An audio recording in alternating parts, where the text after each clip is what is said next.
a friend of ours. He is an advisor to our board and me. You most likely know him because of one of the things that he built that we're all familiar with as technology professionals. But I would say his first accomplishment is bringing up 4 boys and with Susan putting up with him. So thank you to Susan and Scott. The thing that you most likely recognize about him is he's the co-founder of Sun Microsystems. Built one of the largest technology firms in the world, an amazing, amazing executive. Let's welcome Scott McNealy.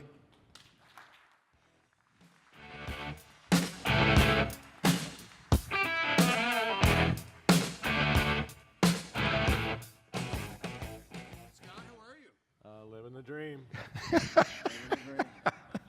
It's about time to go to bed right now. So. Yeah, how's that jet lag? I've only been here for a day and a half, but I'm going right to the airport after this, so. Oh, good. Just enduring it. All right. Well, we were thrilled to have you join us. And maybe just to start, before we even get into some of the things you want to talk about and things of interest, let's talk about your real job. So if you're not familiar with Susan and Scott's oldest son, whose name is Maverick McNealy, for I think it's a couple of years, 16 and 17, he was the #1 amateur golfer in the world. His name's Maverick McNealy. He just most recently went pro, 2 months ago? 2 weeks ago. 2 weeks ago. And, I'll let you guess who his sports agent is. So congratulations on Maverick. What's that all about? How's that like? Well, I got fired as the agent and caddy. I got 100% of his revenues while he was amateur. And then when he went pro, he got his own agent, his own caddy, and he's got quite a nice team. It's kind of fun to watch him make a decision. We had actually a very interesting conversation about being an entertainer versus being a capitalist and somebody who was making the capitalist engine grow and who was adding more value to the planet. And I spent some time actually arguing with him that actually being an entertainer lowers global productivity because we all sit back and watch and don't get anything done versus, anybody who's in the capitalist society. And he thought about that, but he knows that to whom much is given, much is expected, and he thinks, and I think he might be right, that he can maybe generate more notoriety and position and wealth as an entertainer and do good with that. So we'll see how it all works out. The only thing I want you all to do is I still own him in the number of Twitter followers, so please follow me on Twitter so that I can constantly say that I have more Twitter followers than... Important. It's hard to be known as Maverick's dad all of a sudden, So being fired as agent, that's not good. But you helped him get his first 3 big deals? What was the first? Well, he's neck down Under Armour. He's KPMG on front of hat, and KPMG actually, I think, is committed to introducing him to a large number of senior execs every year as part of his ongoing education. He's got a management science and engineering degree from Stanford. And then he's got Callaway, sides of hat, bag, glove, balls, clubs, all the rest of that. So, and then he's got a couple of other endorsements. AT&T gave him a free phone. We told him you're going to have to get a new phone, so he went and got AT&T to give him a free service plus a couple of tournament invites to the AT&T Pro Tournament. So he's doing fine. I'm now declaring myself as a dependent on his tax forms. So fantastic, and congratulations. That's extraordinary. So Scott, let's dive into it. Some relevant dialogue in terms of how we think about identity and a whole bunch of other elements of how the landscape in the computing world has shifted.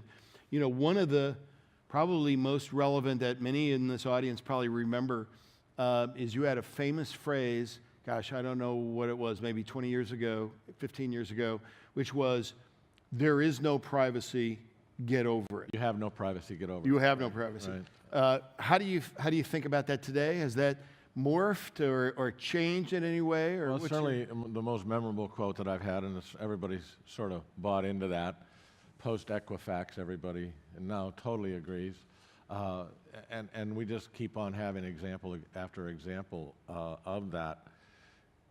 everything that is done digitally I call a digital tattoo, and it's impossible to expunge and erase, and it has far more reach than you ever anticipate. So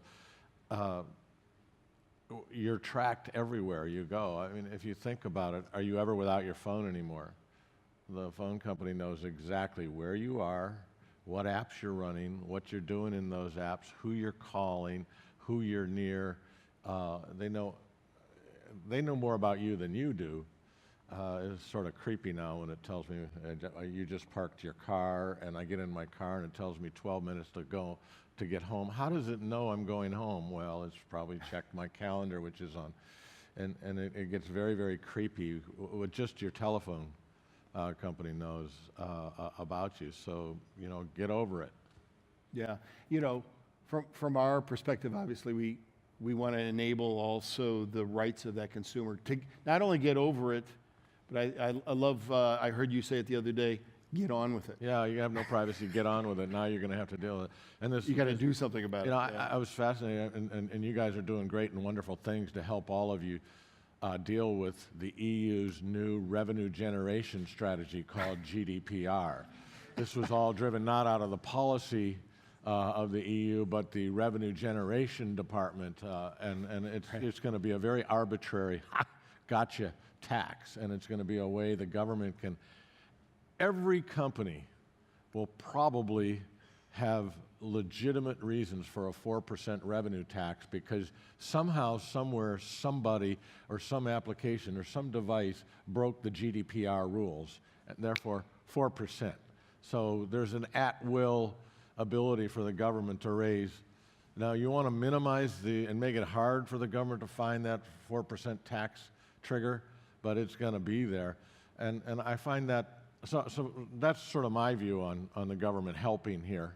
The other aspect of this is I find it fascinating that, and a little bit of a hypocrisy or whatever, that the one organization in the world I'm most fearful of owning my private data and having access to my private data is the government. I can switch telephone companies, I can switch search providers, I can switch lots of things. What I can't switch is my government.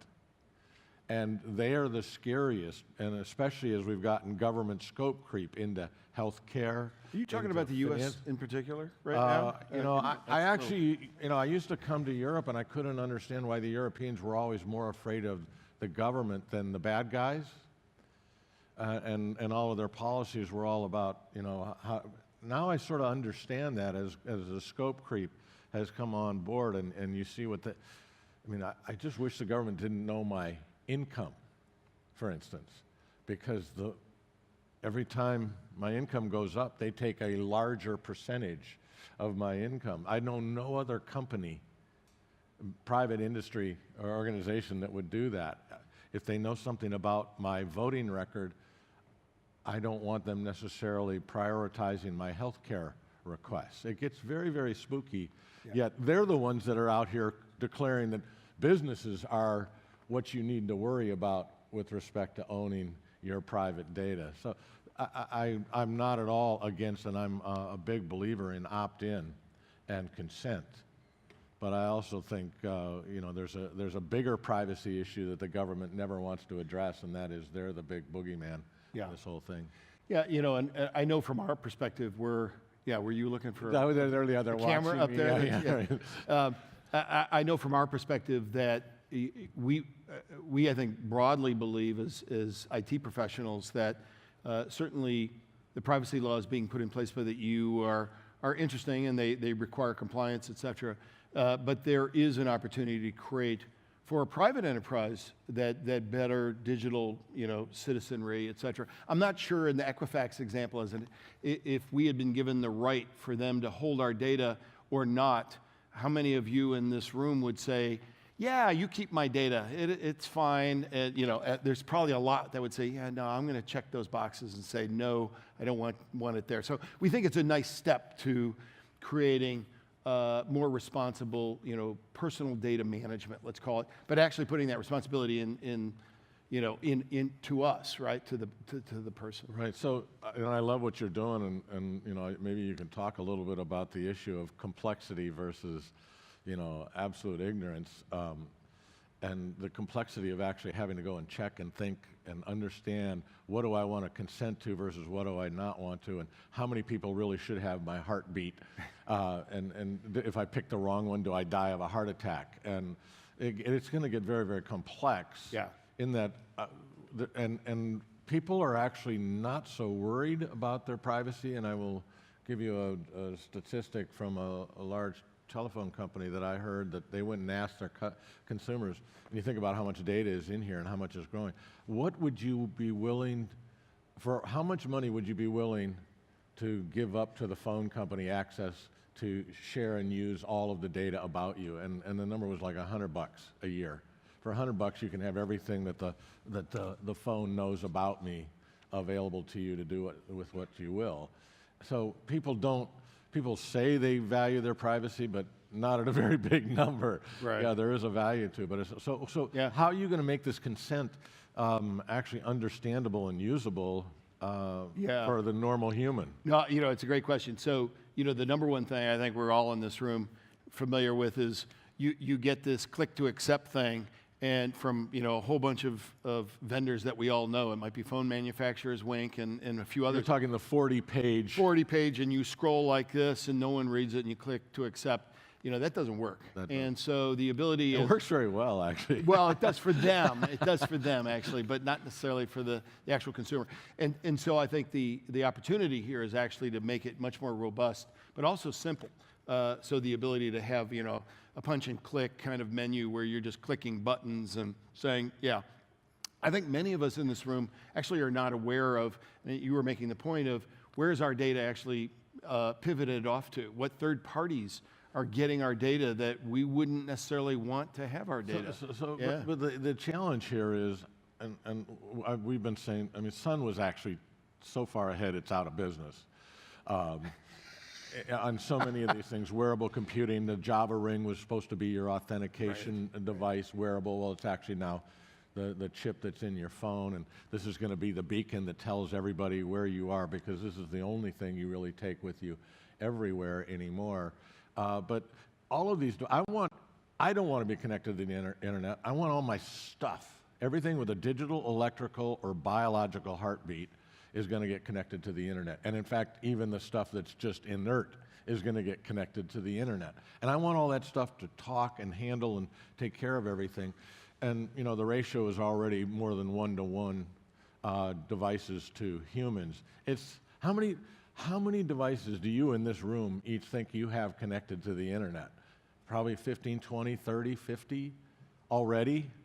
Now when you count your Nest Cams and your Echoes and your cars and your phones and your watches and your Fitbits and all of those things, and then all your home electronics devices, all the rest of it.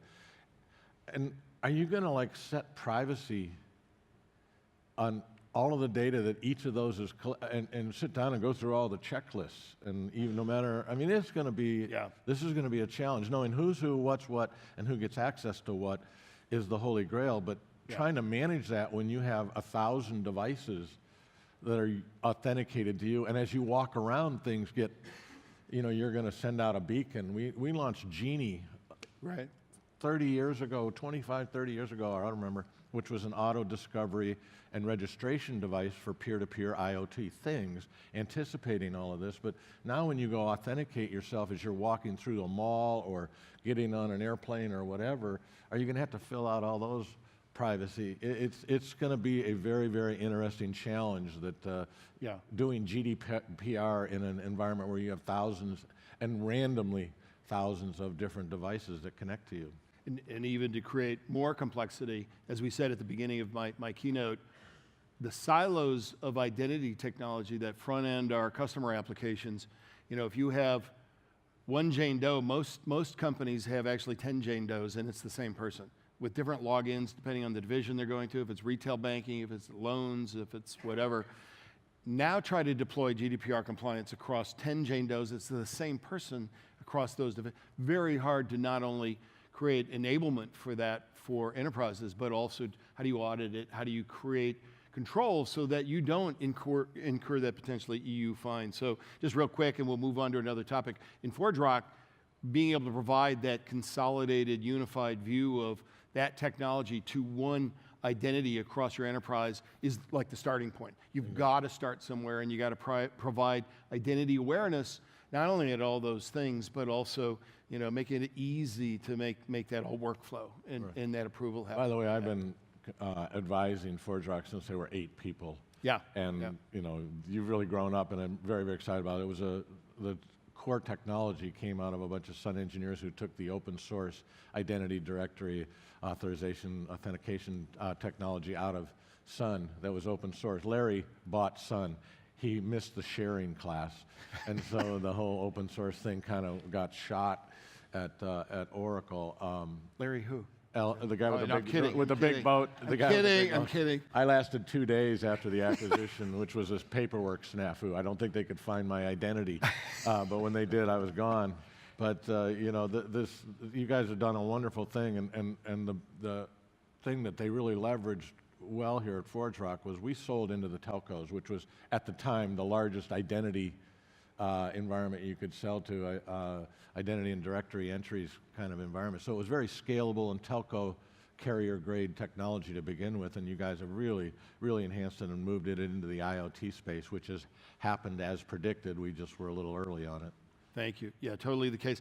Let's shift the topic to, one of the phrases that you also are very well known for is that the network is the computer. And, obviously, since you said that quote, whatever year that was, we don't have to say it, the world has changed dramatically, yet maybe even reverted back more to even making that more valid with the discussion I had earlier this morning about endpoint, in-device gateway, cloud, whatever, is actually a network of things being connected. So how do you view that today? Do you think that's changed dramatically, or any comments about it? Well, on the one hand, I've always said, technology has the shelf life of a banana. Maybe it's an ice cream cone in Florida now, but at the same time, stuff never goes away.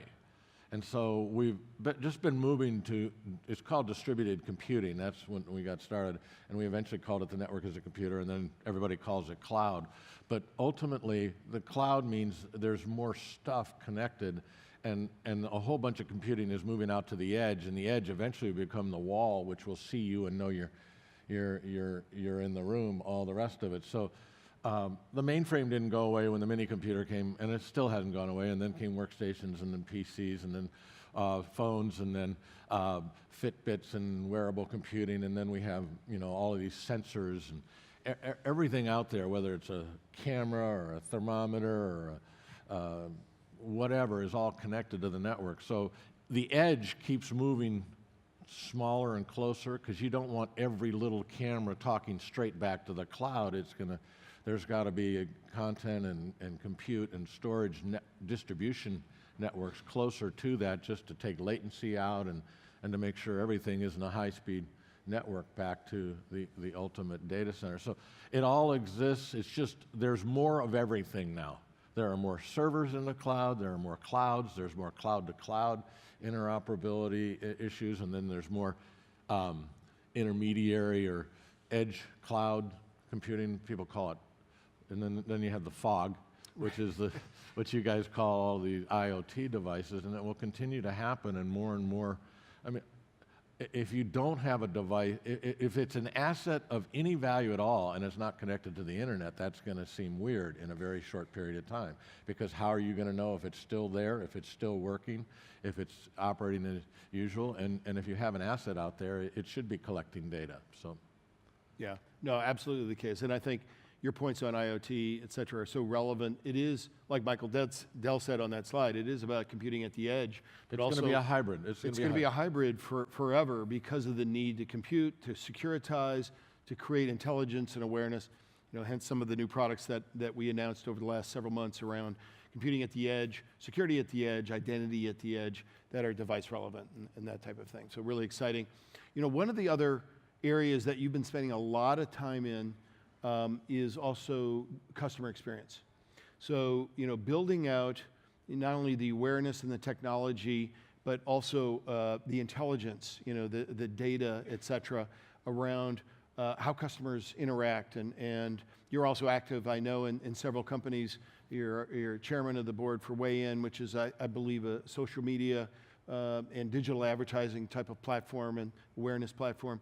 Also work closely with ForgeRock around how we think about digital data, consumer data, and how we make that interesting, enriched, secure, et cetera. And I'm just curious if you have any thoughts around customer experience itself and how that is shifting in the world today. Yeah, so I grew up, my dad was Group Vice President of North American Marketing for American Motors, one of the big four automakers, and he ran TV ads when I was 10, 12 years old, and we'd watch them, and the experience was kind of a video or a billboard or a naming rights or a print back in those days, and you never really knew if anybody saw it or if it mattered. And I would watch a TV ad and I'd say, well, how good was that ad, Dad? And he goes, oh, it has great recall. I go, but did it sell any cars?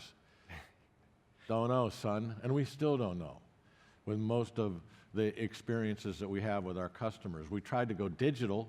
That was going to be the great new hope, and that we would have banner ads and click-through rates. Well, when AT&T ran the first banner ad, 1994, they had a 43% click-through rate. The click-through rate right now is 0.35%. So all of the analytics spent, all the venture capital spent on analytics to make sure you got a targeted banner ad has taken the click-through rate from 43% to less, and half of those 0.35 are accidental. With me, 100% are accidental. So, the whole concept of watching, of reading print, you read a newspaper, you knew how to not even look at the ads. No, my wife's different. She reads a magazine and never sees the actual print. She only sees the ads. But you can train your eye to do one thing or the other. Right now, it's a big annoyance. So what we're finding and what IoT and identity is going to help drive is you have to have an interactive experience. It turns out now that when you engage your customer, you're engaging them when they have a device that has 4 feedback mechanisms. It has a keyboard, a touch screen, a speaker, and a microphone and a camera, where they can actually talk back to you in real time with actual identity of who's talking back to you. So what Weigh In is doing is saying, hey, this whole agency model purple mohawk person comes up with a Roman Polanski 30-second video that we're going to digitally target at the whole world. And it's all Facebook and Google getting all the data. It's all black box. Google apologized for, oops, over the last 2 years, we overstated the video viewing by 80%. Oops.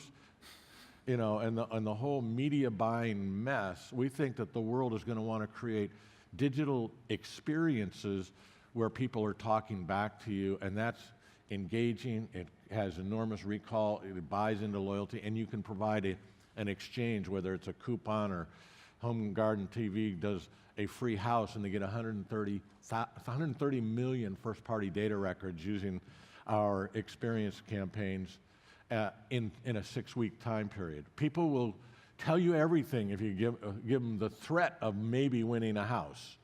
So the ability to get that exchange through a value exchange, get that exchange of first-party data is incredibly valuable. And again, the identity is going to have to be a key component of, you have to know who you're talking to. We see massive movement, and it's not only, I think we have Amherst Sports up here shortly, it's not only about bringing on things like basketballs online, but all of a sudden that direct customer experience that you're getting from that, but also, as I mentioned earlier, you actually have moved from anonymous identity to precise identity. And because of that, your ability to act on it, your ability to deploy advertising in a much different, more precise micro-marketing segmented way becomes really effective, because you know that, again, Jane Doe is between these ages, lives in this zip code, and has these 5 products from you, again, with consent. And so your ability to market to that person new services, advertising, et cetera, is big. We're doing a lot of work. We've done some work with your Weigh In team around also how do we affect that relationship with even the digital advertising firms that to date have really been, they sell their services basically and ad time and whatever vehicle based on anonymous identity and trending data. right? And that world is massively being disrupted. And so we're getting a lot of, frankly, reach in from Fortune 1000 globally from the CMOs that are saying, look, we don't want just like social registration. We don't want, and this is kind of an ugly phrase, progressive profiling in an identity platform. We want something that's enriched, that is connected to their journey with us, that's respectful, but also that is precise, so that we can market better to them. And if they don't want us to, they can say don't. And so that precise marketing energy becomes really important. And what does it do to the CMOs?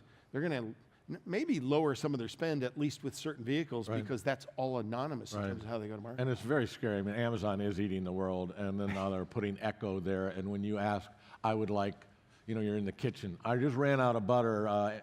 Echo, please get me some butter. You're not asking for Land of Lakes or, so-and-so Farms butter. You're just asking for butter. Amazon's going to be deciding which brand is shipped. People are going to have very, very different buying ideas and mechanisms, and the disintermediation of, Costco has their own private label brands now with Kirkland and all the rest of it. The brands are going to disappear very, very quickly. Remember 15, 20, 30, 40 years ago, Fortune magazine used to say the most valuable brands in the world? Now look at all the new brands. They all popped up at Uber and Facebook and Instagram, and all these are brands that are far more valuable than all of the other ones that used to be on that environment, or on that list. So the brand thing requires you to have a one-to-one relationship, and again, the digital identity is going to be absolutely key in all of this. You can't. It turns out in the digital marketing, advertising world, there's two players. It's Facebook and Google. They dominate, and they are the only two gaining share, and you get none of their data. You get some of their analytics, but they get all the data, and that is a very, very, and then the only company I think that scares Facebook and Google is Amazon. So it's a very, very interesting data war out there. Data is, we switched from calling it the network as the computer to the information age. And Wall Street Journal just ran an article today saying data is the new oil. Well, again, we were 15, 20 years early on this move, but data is the number one aspect. And again, knowing who's who, what's what with respect to data and assets, and who gets access to what is really the holy grail in identity management.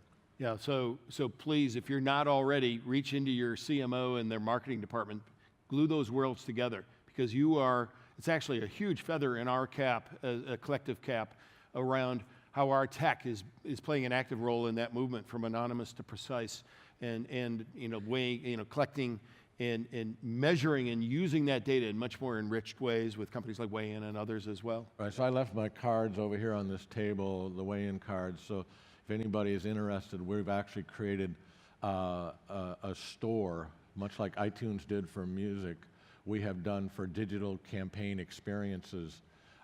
So we're growing that out, and we have an engagement management system, sort of like a CMS for those digital. Coca-Cola is a big new customer. They have 200 countries, 500 brands, and they're all doing advent calendars at Christmas.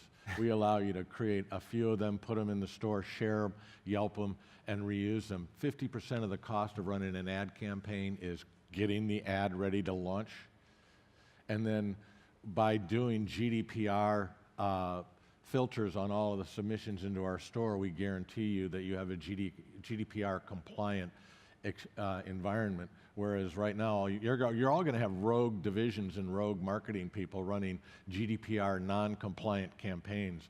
We allow you to kind of organize and constrain that. So anyhow, enough of the advertising there, but Scott, listen, thank you so much for taking the time and visiting us here in London on stage. I think you're going to be here for a little bit and then head to the airport, but let's have a hand of applause for Scott joining us today.